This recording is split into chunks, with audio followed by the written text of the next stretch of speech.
अच्छा जी, तो last time जो हमारी बात हुई थी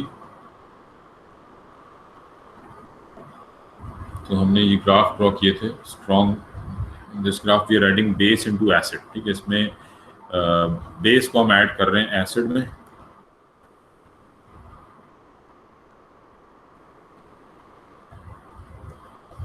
ठीक है जी, और इससे ऊपर वाला जो हमने ग्राफ ड्रॉ किया था इसमें acid was adding into base. तो इसमें तीन चार जो मेन जो आपके पास पॉइंट्स हैं जो आपको ध्यान में रखने हैं वो ये कि स्टार्टिंग पीएच क्या है और एंडिंग पीएच क्या है, और इक्विवेलेंस पॉइंट किस वॉल्यूम पे अचीव होगा, at what volume of titrant added. यानी कि अगर आप एसिड ऐड कर रहे हैं तो एसिड के किस वॉल्यूम पे इक्विवेलेंस पॉइंट अचीव होगा, ये आपको जो है वो मेंशन करना है। तो ये दो तीन चीज़ें हैं जो कि आपको मालूम होनी चाहिए, तो फिर जो है ये आपका ग्राफ सही कंसिडर होगा। ठीक है जी, तो चले हम इसको जो है वो आगे कंटिन्यू करते हैं। अब तक हमने strong acid strong base titration देख ली। अब नेक्स्ट हम डिस्कस कर लेते हैं strong acid weak base titration. ठीक है जी, let's say we have strong acid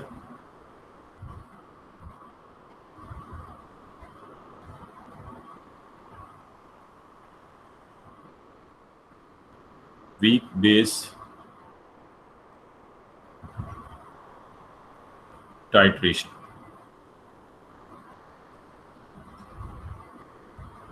ठीक है जी, तो we are adding strong acid into a weak base.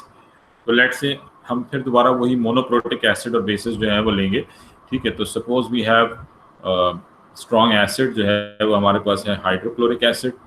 Hydrochloric acid आपने एज अ स्ट्रॉन्ग एसिड ले लिया, और एक्वस अमोनिया जो है ये हमने एज अ वीक बेस ले लिया। ठीक है, तो ये हमारे पास स्ट्रॉन्ग एसिड है और ये वीक बेस है।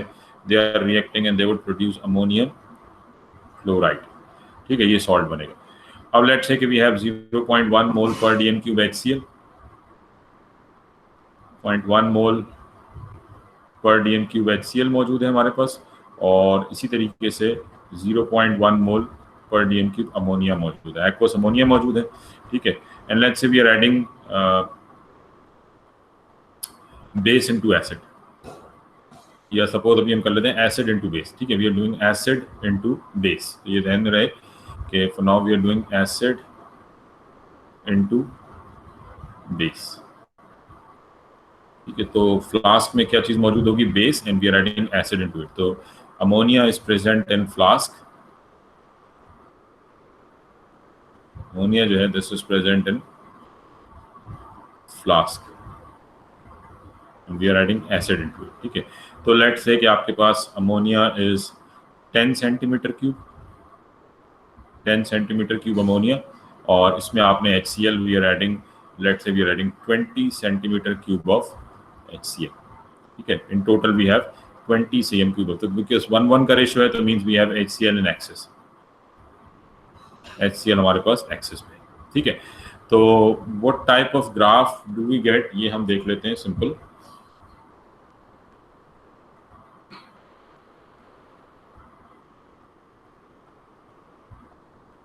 ये हमने एक्सेस ड्रॉ कर लिए, और यहाँ पे आपके पास जो y एक्सिस पे वी हैव pH। ठीक है जी, y एक्सिस पे pH होगी, और x एक्सिस पे वॉल्यूम ऑफ, जी किसका वॉल्यूम आ जाएगा, वॉल्यूम ऑफ, जी बेटा x एक्सिस पे किसका वॉल्यूम होगा, ऑन x एक्सिस एसिड। ठीक है, because we are adding acid, तो on x axis volume of HCl, volume of HCl in centimetre cube. ठीक है जी, तो लेट्स से दिस इज 0, एंड ये 5 सेंटीमीटर क्यूब, और ये 10 सेंटीमीटर क्यूब, और ये 15 centimetre cube, and this is 20 centimetre cube. और pH जो है ये आपके पास लेट्स से दिस इज 0, और ये लेट्स से यहाँ पे 7 है, और ये 14 है। ठीक है जी, तो बिकॉज वी आर एडिंग, तो as we are adding strong acid into base weak base. ठीक है, तो जो स्टार्टिंग पीएच होगी आपके पास, यहाँ पे स्टार्टिंग पीएच क्या होगी, what would be the starting pH, जी बेटा what would be the starting pH, क्या आप मुझे यहाँ पे स्टार्टिंग पीएच बता सकते हैं, what would be the starting pH. जी, we are adding HCl in aqueous ammonia. What would be the starting pH? 13.1. जी, सही है, ये 13.1 होगी स्टार्टिंग pH। हाँ जी बेटा, we are adding HCl in aqueous ammonia, तो स्टार्टिंग pH क्या होगी? 13.1 और 13.2। अच्छा जी, और इसके अलावा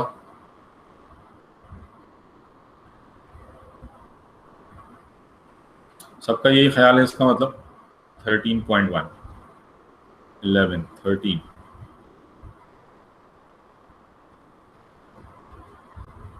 जी,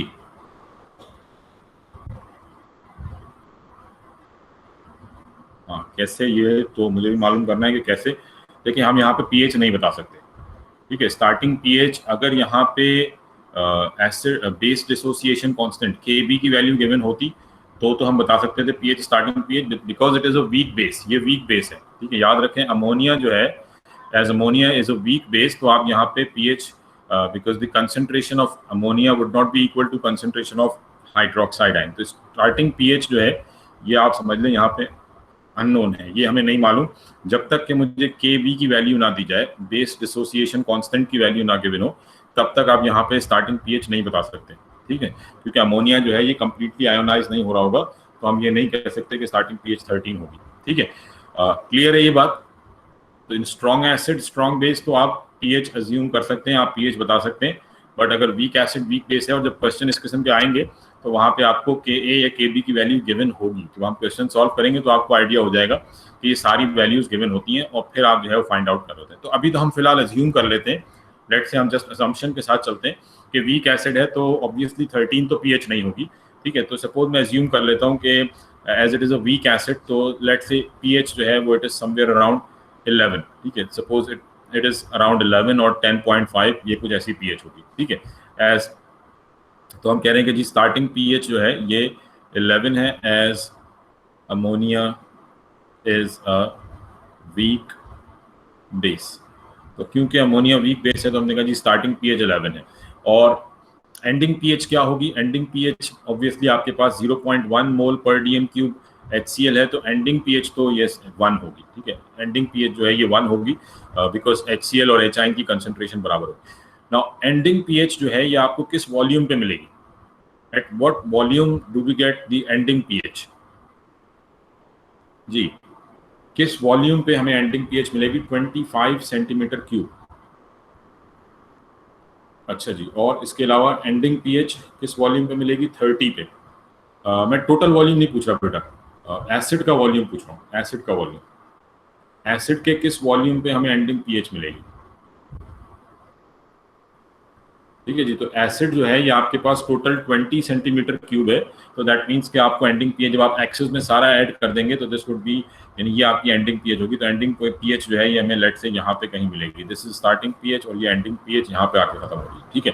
अब ग्राफ किस टाइप का होगा पहले देख लें। आपके वीक बेस स्ट्रॉन्ग एसिड में ग्राफ किस टाइप का होगा और इक्विवेलेंस पॉइंट कहाँ पे आएगा? इक्विवेलेंस पॉइंट, बिकॉज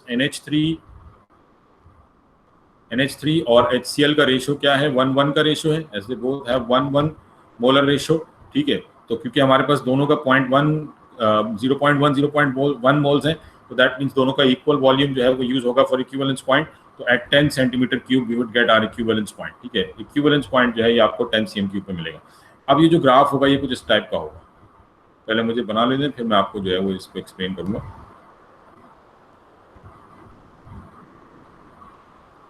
ठीक है जी, ये कुछ इस टाइप का ग्राफ आएगा आपके पास। वीक एसिड स्ट्रॉन्ग बेस में जो ग्राफ है ये कुछ इस टाइप का आएगा। अब हो सकता है ये आपको 10 से थोड़ा अलग लग रहा हो, बट ये बेसिकली 10 पे ही जो है आपको ये यूँ समझे, ये जो लाइन है ये 10 सेंटीमीटर क्यूब पे आ रही होगी, ठीक है। तो अब इसमें दो तीन जो पॉइंट्स हमें देखने हैं। सबसे पहला पॉइंट तो हमारा जो स्टार्टिंग पॉइंट है, दैट इज ये हमारा स्टार्टिंग पॉइंट है, this is our starting point, ठीक है। यहाँ से हमने स्टार्ट किया है और ये हमारा एंडिंग पॉइंट है, ठीक है। This is our ending pH. और इक्विवेलेंस पॉइंट यहाँ पे कहाँ आ रहा है? Mid point of the vertical line. Mid point of the vertical line, let say यहाँ से वर्टिकल लाइन स्टार्ट हो रही है यहाँ पे, तो मिड पॉइंट तकरीबन जो है वो यहाँ पे आ रहा है, ठीक है। ये आपका तकरीबन मिड पॉइंट हो सकता है। तो मीन्स जो आपका इक्विवेलेंस पॉइंट है इट इज बिलो 7, ठीक है। अगर आप यहाँ पे देखें तो सबसे जो इंपॉर्टेंट बात यहाँ पे पता लग रही है दैट इज कि equivalence point is below 7। Equivalence point जो है ये बिलो 7 है। एंड ये चीज समझ में भी आने वाली है, ठीक है। उसकी वजह ये है कि we are doing strong acid weak base titration. क्योंकि आप strong acid weak base titration कर रहे हैं तो एट इक्विवेलेंस पॉइंट क्या होता है, at equivalence both acid and base are present in वाला रेशो है उसमें मौजूद होंगे।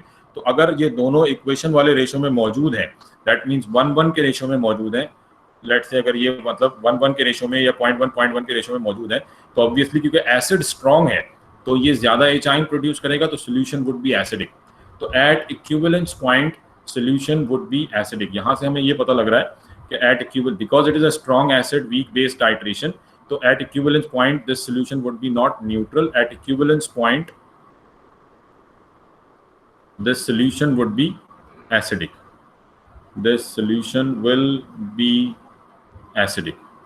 ठीक है, तो जब दोनों एसिड और बेस इक्वल मोलर रेशो में होंगे तो एट दैट टाइम एचाइंस का जो आप कह लें कि एचाइंस का रेशो ज्यादा, नंबर ऑफ एचाइन सोल्यूशन में ज्यादा होंगे।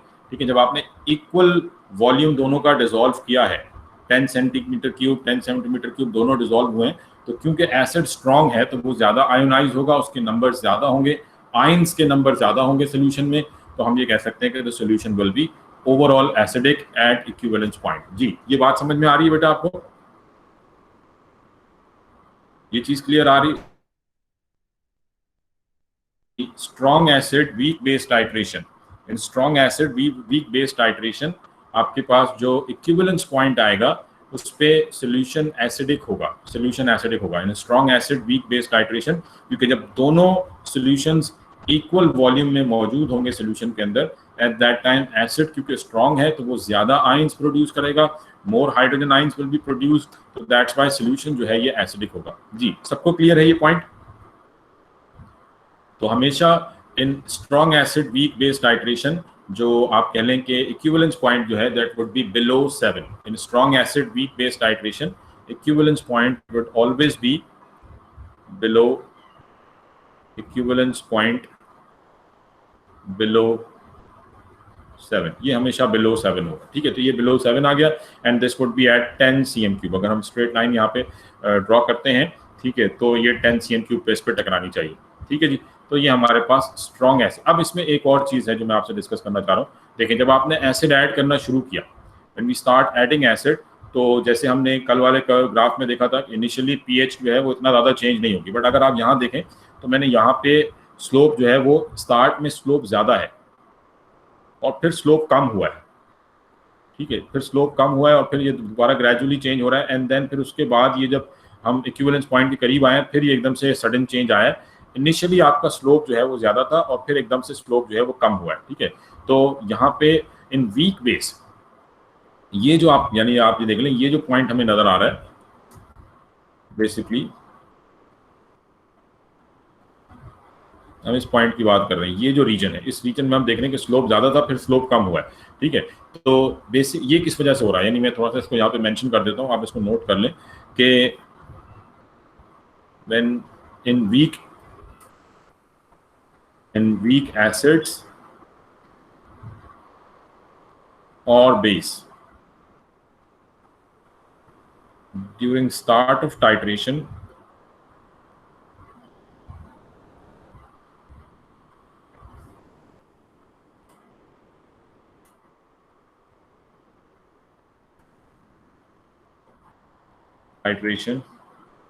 there will be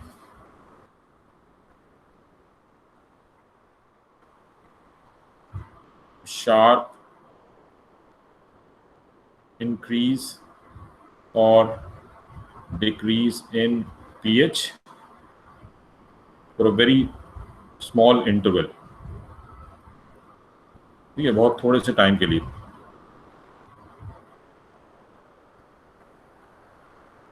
And then the pH changes slowly।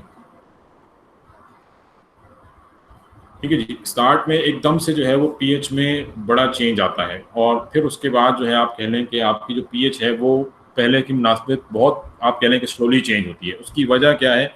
Due to the formation of buffer solution, due to the formation of buffer solution. ठीक है, स्टार्ट में बफर सोल्यूशन नहीं होता, देन एकदम से बफर सोल्यूशन बनता है और फिर पीएच में चेंज आना जो है ये कम हो जाता है। बफर सोल्यूशंस हम डिटेल में पढ़ेंगे, बट आई थिंक आपने शायद बायोलॉजी में बफर सोल्यूशंस पढ़े हो। ठीक है जी, पढ़े हैं बफर सोल्यूशंस आप लोगों ने या नहीं पढ़े?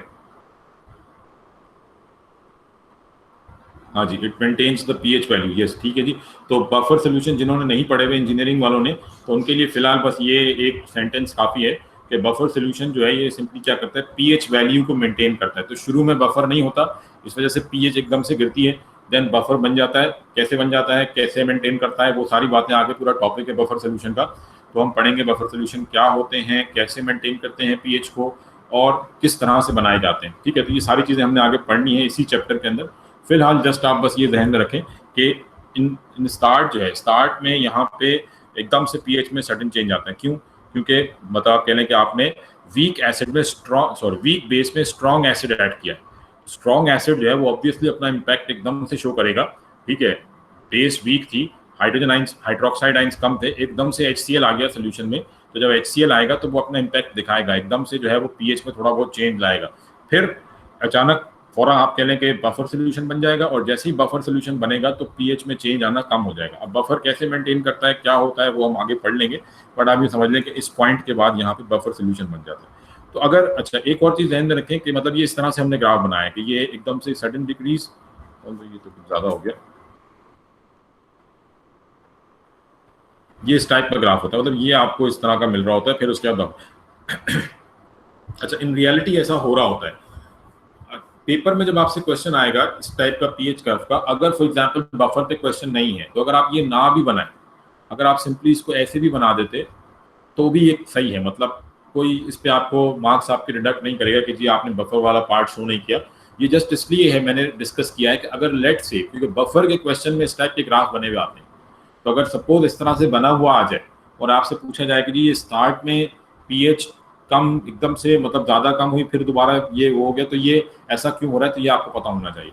अदरवाइज जब पीएच ग्राफ के ऊपर क्वेश्चन आएगा तो आप ये शो करें या ना शो करें, इससे कोई फर्क नहीं पड़ता। ठीक है, बट ये आपके जहन में होना चाहिए कि अगर, और ये सिर्फ तब होगा जब स्ट्रॉन्ग एसिड या सॉरी वीक एसिड या वीक बेस, वीक एसिड या वीक बेस जो है ये बफर फॉर्मेशन शो करता है। ठीक है, तो ये पॉइंट आप नोट कर लें कि इन वीक एसिड और base during start of titration there will be a sharp increase और decrease in pH for a very small interval and then the pH changes slowly due to the formation of buffer solution. ठीक है, तो ये तो हो गया when we are adding when we are adding strong acid into weak base, strong acid into weak base। अब इसी का अगर हम ऑपोजिट कर दें, ठीक है, if we are adding weak base into strong acid, weak base, अब डायरेक्ट जस्ट हम सिर्फ ग्राफ जो है वो देख लेते हैं, weak base into strong acid।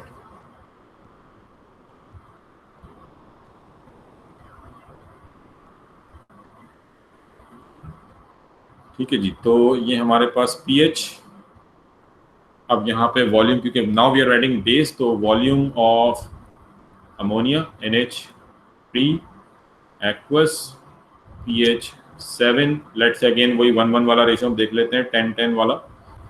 ठीक है, तो ये 10 और ये 20, आपने इस दफ़ा अमोनिया 20 ले लिया। ठीक है, अब इसमें because we are starting from strong acid, acid से स्टार्ट ले रहे हैं, तो पीएच जो है वो स्टार्ट होगी 1 से, बिकॉज वी हैव 0.1 मोल पर DM3 10 cm3। ठीक है, तो अब इसमें ग्राफ किस, और ये आपके पास कह लें कि यहाँ तक जाएगा। ठीक है जी, तो स्टार्ट इसका किस तरह से होगा, ये कुछ इस टाइप का ग्राफ होगा।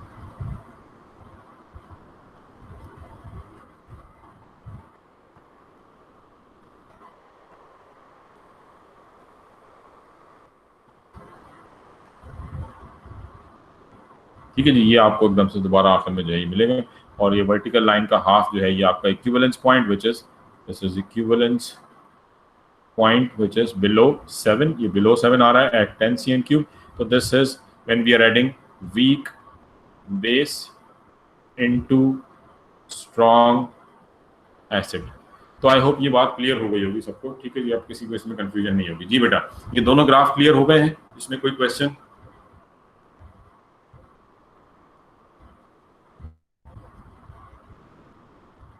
हाँ जी, सबको क्लियर है ये? Weak acid into strong base और strong acid into weak base, ठीक है जी। चलें, तो ये हमने टोटल 4 ग्राफ जो है वो यहाँ पे डिस्कस कर लिए हैं अब तक। अब जो नेक्स्ट ग्राफ है वो आप लोग बनाएंगे, ठीक है, क्योंकि अब अगर आपको बात समझ में आ गई है तो ग्राफ बनाना जो है वो ऐसा कोई इतना प्रॉब्लम नहीं होनी चाहिए।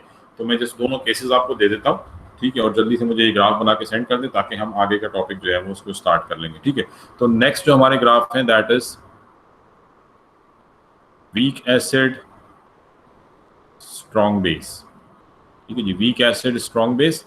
एंड लेट्स से कि हमारे पास वीक एसिड है ethanoic acid CH3COOH plus strong base है sodium hydroxide produces sodium ethanoate CH3COONA plus water, ठीक है। आप वॉल्यूम खुद से ले सकते हैं, कंसंट्रेशन भी चाहे तो वही 0.1 ले लें। आपने इसके दोनों ग्राफ बनाने, ठीक है, weak acid into strong base and strong base into weak acid, ठीक है, both graphs completely labelled graph आपने ड्रॉ करने, ठीक है, ये हो गया। उसके बाद यानी टोटल 4 ग्राफ आपको ड्रॉ करने, देन आपने ड्रॉ करना है weak acid and week base, ठीक है। तो वीक एसिड आप ले लें इथेनोइक एसिड और वीक बेस ले लें एक्वस अमोनिया, ये बन जाएगा CH3COONH4 अमोनियम इथेनोएट, ठीक है। एंड इसके भी आपको बोथ ग्राफ ड्रॉ करने, ठीक है जी। तो ये टोटल 4 ग्राफ हो गए, शाबाश, ये जल्दी से ड्रॉ करें। ऐसा कोई मतलब बहुत अपने आपने कोई बिल्कुल एक रफ टाइप के ग्राफ ड्रॉ करने, बस लेबल कर दीजिएगा, बहुत ज़्यादा रफ भी नहीं बना दीजिएगा कि समझ ही ना आए, ठीक है। बट ऐसे नहीं कि आपने कोई स्केल वगैरह से कुछ करना है, कुछ भी नहीं, जस्ट एक इसको रफली ग्राफ बना के, बट समझ में आ रहा हो तो ये चारों ग्राफ बना के मुझे शाबाश जल्दी से सेंड करें, ठीक है जी।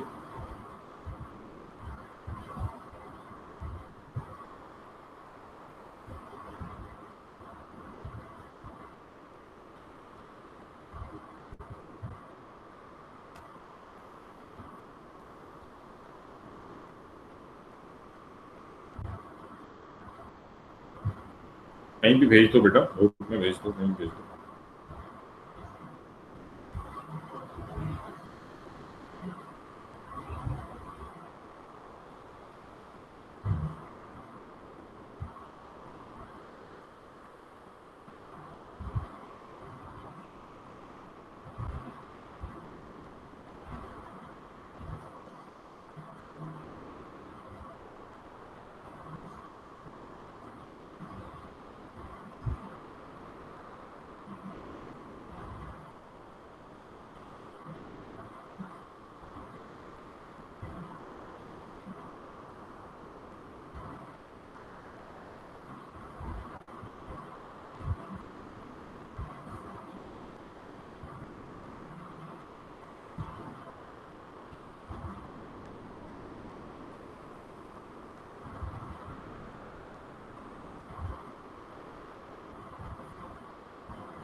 जी बेटा, ये अब तक ग्राफ 2 ही आए हैं मेरे पास।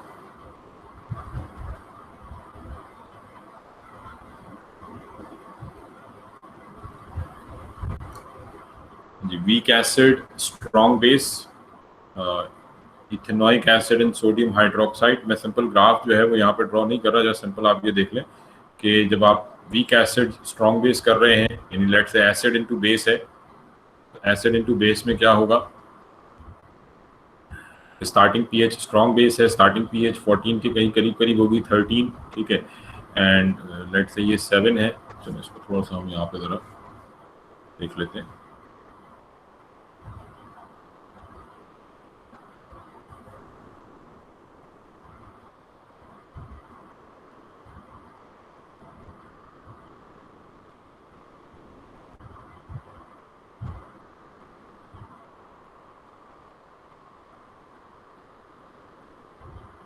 ठीक है जी, तो अब लेट्स से कि यहाँ पे हमारे पास है weak acid into strong base, ठीक है, weak acid strong base and we are adding acid, acid add कर रहे हैं, ठीक है, ये 7, तो स्टार्टिंग पीएच जो है वो तकरीबन 13 पॉइंट समथिंग, ठीक है, क्योंकि वीक एसिड है, लेट्स से यहाँ पे आपके पास ये इक्विवेलेंस पॉइंट है, तो ये जो ग्राफ होगा ये किस टाइप का होगा, ये कुछ इस टाइप से आके और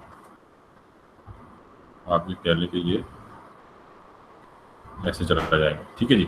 तो आप ये चाहे ये चीज़ शो करें नहीं करें, बट इसमें सबसे इंपॉर्टेंट बात कि जो आपका इक्विवेलेंस पॉइंट होगा that would be above 7, equivalence point जो है ये अबव 7 होगा। और ऐसे if we are adding base into acid, तो अगर यहाँ पे बेस है, ठीक है, तो लेट्स से ये 7, तो क्योंकि वीक एसिड है तो पीएच अराउंड 4 समथिंग पे स्टार्ट होगी और ये आपके पास होगा, ठीक है, तो this would be around something like this, ठीक है, तो अगेन इक्विवेलेंस पॉइंट अबव 7 होगा, ठीक है जी। ये क्लियर है बात बेटा सबको? वीक एसिड स्ट्रॉन्ग बेस, मेरे पास जो वैसे आंसर आए हैं, जो ग्राफ भेजे हैं वो भी तकरीबन सारे सही हैं, ठीक है, तो इसमें किसी को क्वेश्चन?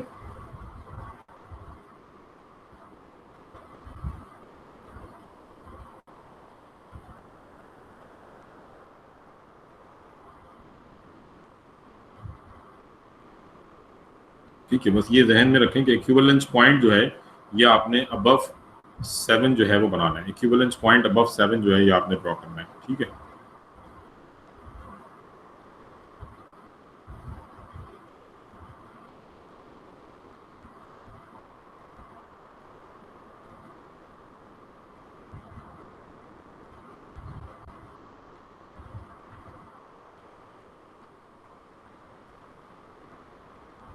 तो इस ग्राफ में अपनी अपनी गलती जो भी आपने बनाई है इसमें थोड़ा बहुत आपको आइडिया हो गया होगा कि क्या गलती आप कर रहे हैं, ठीक है। वीक एसिड है तो पीएच जो है वो कोशिश करें कि 1-2 तक ना लेके जाएं। वीक एसिड में पीएच जो है ये आपने जिस तरह यहाँ पे है हमारे पास वीक एसिड है तो ऑब्वियसली ये 1 या 2 पीएच नहीं होगी, तो लेट से आपने पीएच जो है वो 3.5 और 3 या 2.5 भी चले समझ, तो जो आप मेंशन करेंगे पीएच तो तकरीबन 3 या 3.5 जो है ये आपने मेंशन कर देनी है, ठीक है। स्ट्रॉन्ग एसिड होगा तो पीएच 1 या 2 होगी। जी क्लियर है ये बात? इसमें किसी को भी क्वेश्चन तो नहीं है बेटा? ये डायग्राम सबको क्लियर है? वीक एसिड स्ट्रॉन्ग बेस, ठीक है।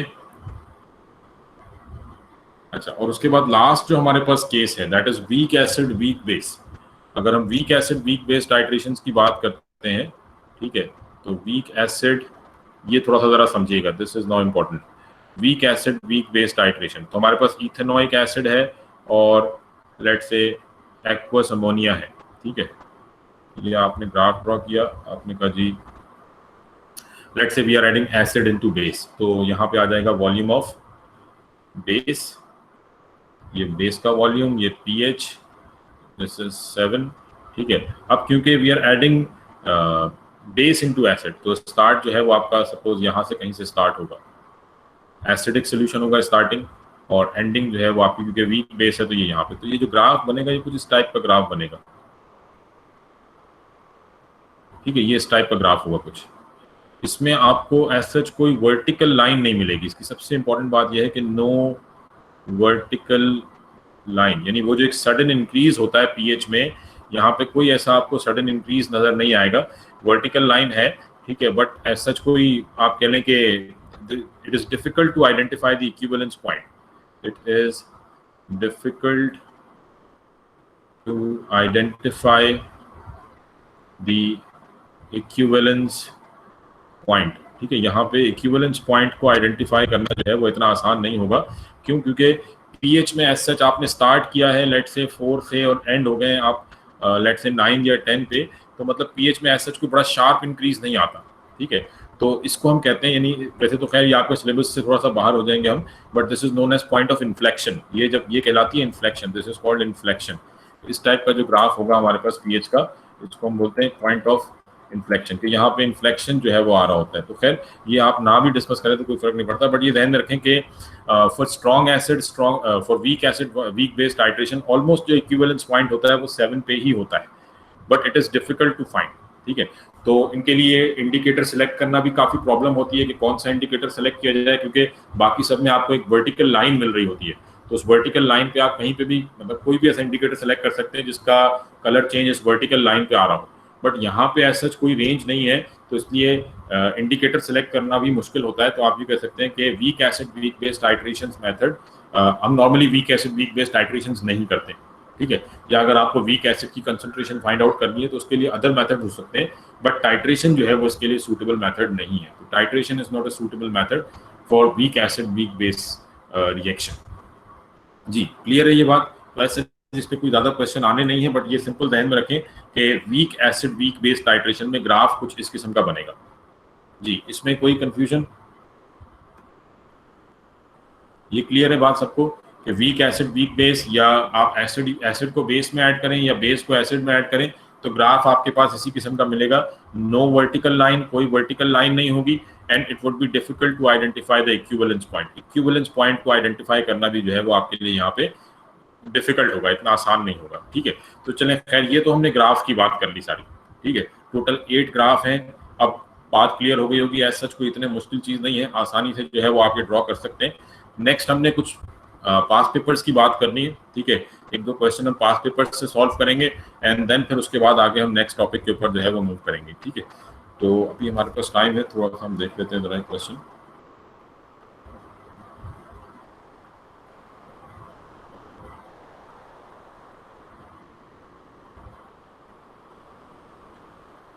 अच्छा जी, ये क्वेश्चन है हमारे पास, ये कह रहे हैं कि the acid dissociation constant of ethanoic acid is 1.75 into 10 raised to power -5 moles per dmq।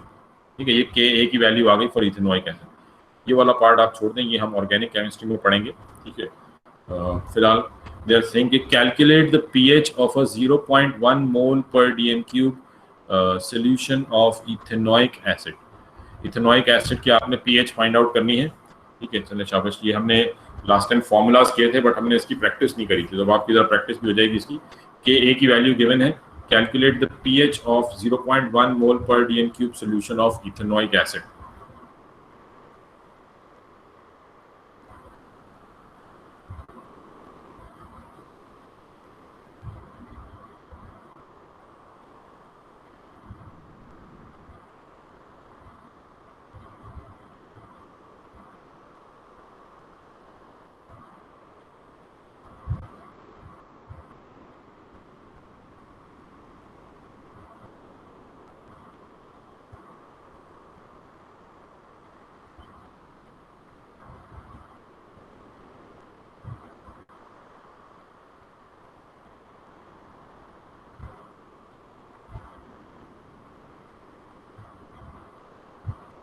Ji, calculate the pH of a 0.1 mole per dm³ solution of ethanoic acid. Ka की वैल्यू गिवन है। ठीक है, तो इसमें simple आपको क्या करना है, Ka वाला फॉर्मूला जो है ये आपका लग जाएगा 0.79। जी, तो यहाँ पे आपने पास फॉर्मूला जो है वो हमारे पास क्या होगा, सबसे पहले तो आपको, क्योंकि ये वीक एसिड है तो आपको एचाइन की कंसंट्रेशन फाइंड आउट करनी होगी। एचाइन की कंसंट्रेशन किसके बराबर है? Concentration of H ion is equals to square root Ka into concentration of ethanoic acid।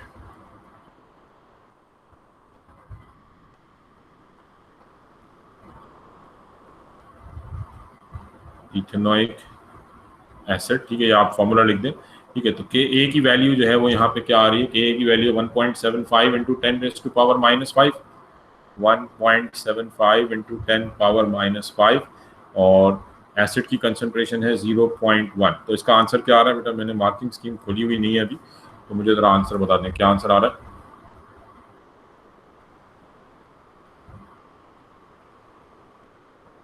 जी, ये सबका 0.79 ही आंसर आ रहा है। राशिद बेटा ये, अच्छा आपने डायरेक्ट पीएच बता रहे हो मुझे, बट ये एचाइन की कंसंट्रेशन क्या आ रही है? वीक एसिड है, 0.79 तो होनी नहीं चाहिए खैर पीएच। आपने ऐसे ही सॉल्व किया या डायरेक्ट पीएच फाइंड आउट की थी? डायरेक्ट पीएच तो खैर नहीं आएगी 0.79।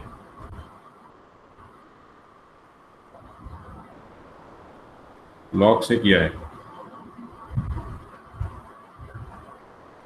अच्छा ये 1.33 बेटा आप क्या बता रही है? ये एचाइंस की कंसंट्रेशन क्या आ रही है? यहाँ पे क्या आंसर आ रहा है? Square root of 1.75 into 10 raise to power -5 into 0.1। चले मैं इसको, आप इसको खुद से सॉल्व कर लीजिएगा। ये आपके पास एचाइन की कंसंट्रेशन आ गई, ठीक है। और फिर उसके बाद आप पीएच यहाँ से निकालेंगे। PH would be negative log concentration of hydrogen ions. Negative log concentration of hydrogen ions आपके पास यहाँ से एचाइन की कंसंट्रेशन आ जाएगी, वो इसमें पुट करेंगे तो ये आपके पास आंसर आ जाएगा। जी ये 1.33 आपके पास इसी तरीके से आया आंसर, या किसी और तरीके से सॉल्व किया आपने?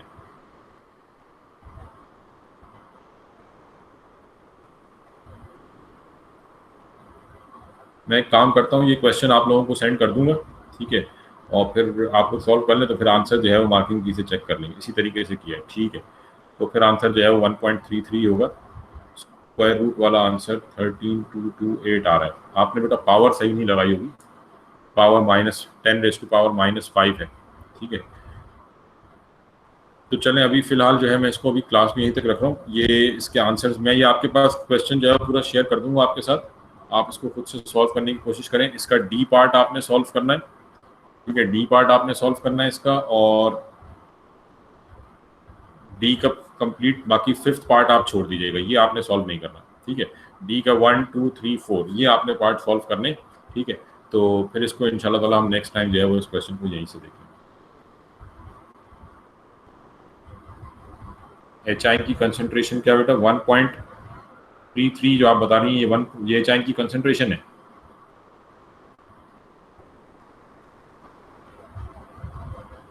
अच्छा